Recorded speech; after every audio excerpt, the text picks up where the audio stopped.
Hello, Michael here. Today I would like to speak about love. Now, love is not a static virtue.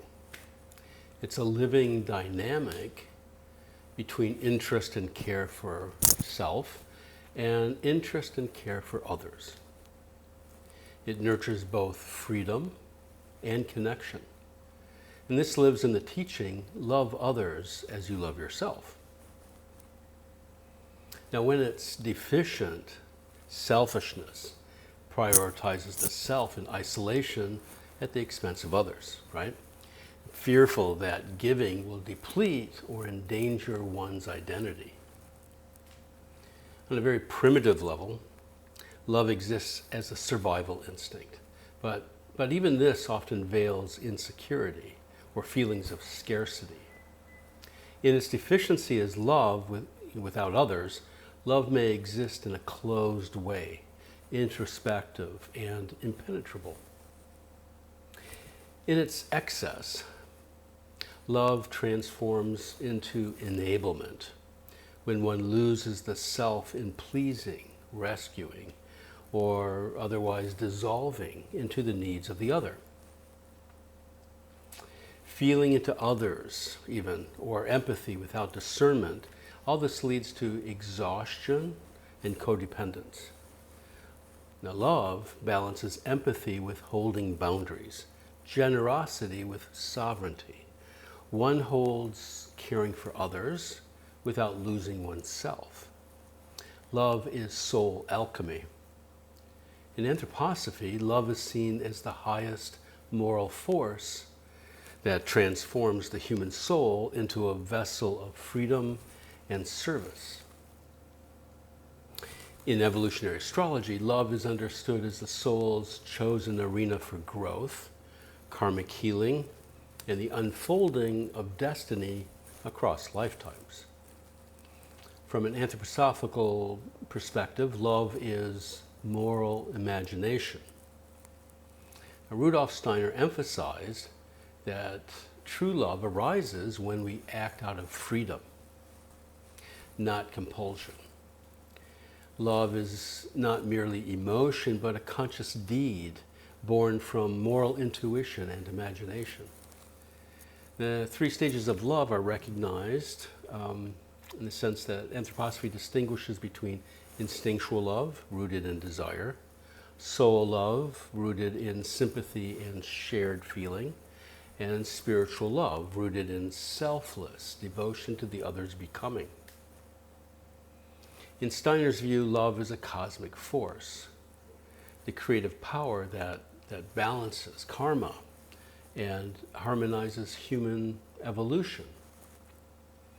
It is the seed of future social life where relationships are guided by compassion and freedom rather than necessity.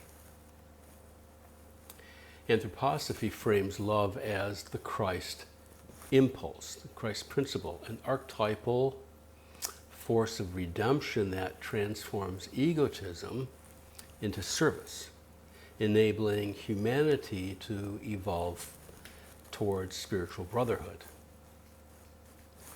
Evolutionary astrology teaches that love relationships are not random, but karmically chosen arenas where the soul works through unresolved patterns and evolves toward wholeness.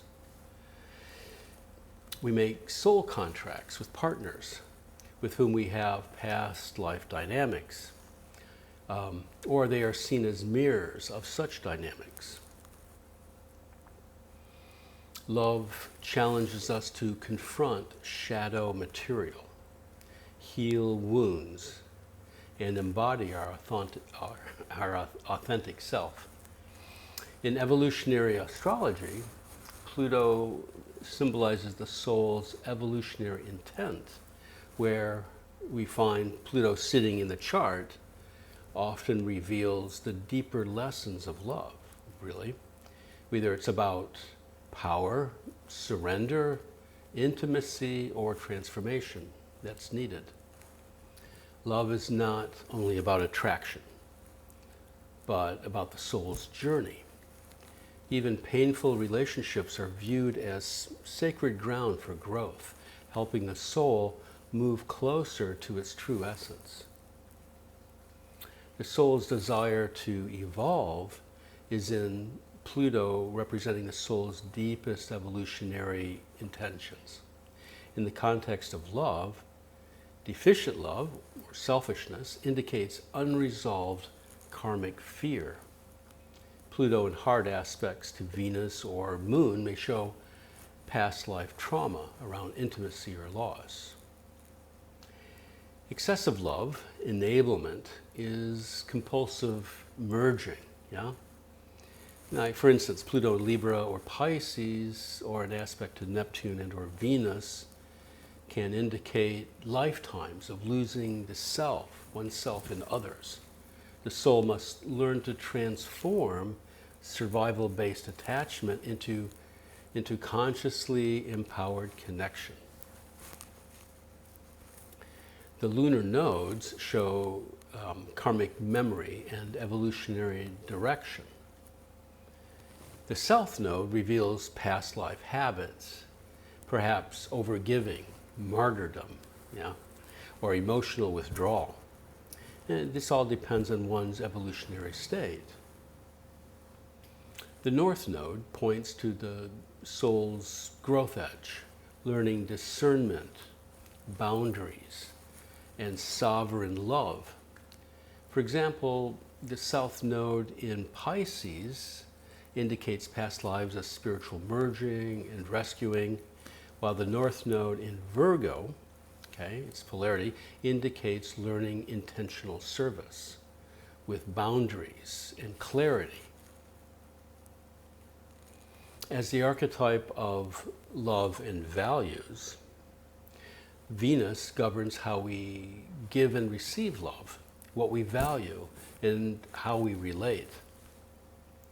In evolutionary terms, Venus in Aries may need to learn self-love before partnership, while Venus in Libra may need to balance harmony with authenticity. The journey is toward integrated love, where self-worth and generosity coexist. As a spiritual ideal and the fog of fusion, yeah, Neptune is unconditional love, but also illusion and loss of self. When distorted, Neptune invites codependence, projection, and emotional enmeshment. A healthy expression of Neptune is compassion with spiritual boundaries, love as a sacred offering instead of a sacrifice of identity. Integrating both perspectives, anthroposophy emphasizes love as a conscious moral deed aligned with freedom and spiritual service. Evolutionary astrology emphasizes love as driving karmic necessity, the crucible where the soul evolves through challenge and intimacy. In EA, karmic necessity refers to the soul's unavoidable lessons and experiences that must be lived in order to evolve. It's the idea that certain circumstances, relationships, or inner struggles are not random, right? They are necessary conditions the soul has chosen or created through past actions. These past actions are to move forward in its evolutionary journey. Together, they suggest that love is both gift and task, a cosmic force, if you will, that redeems, and a karmic arena that shapes destiny. Now this leads me to talk about what Steiner called sun and moon karma. When we meet another, all that connects us is from the past, moon karma.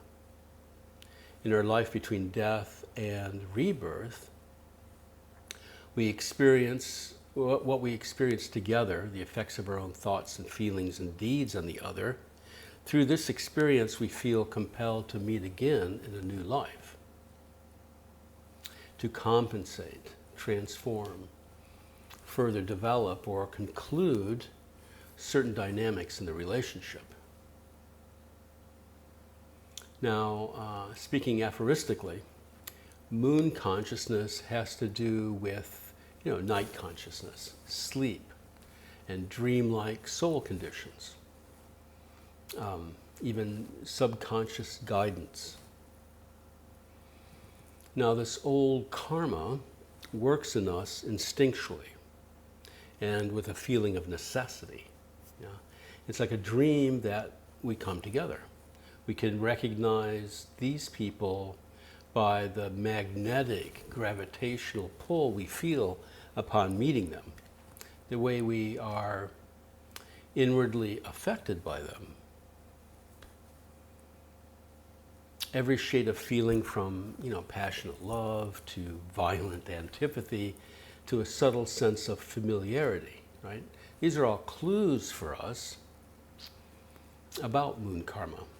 How we live and conduct our lives and relationships in the present life provides the destiny for subsequent lives.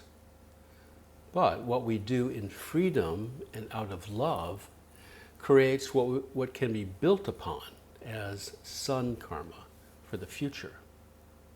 A previous meeting may not have happened, right?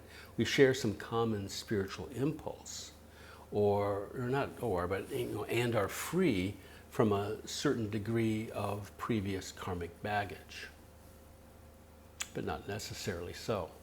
And when we meet, there's a sense of wakefulness, which makes it possible for us to take active roles in shaping the consequences of our coming together.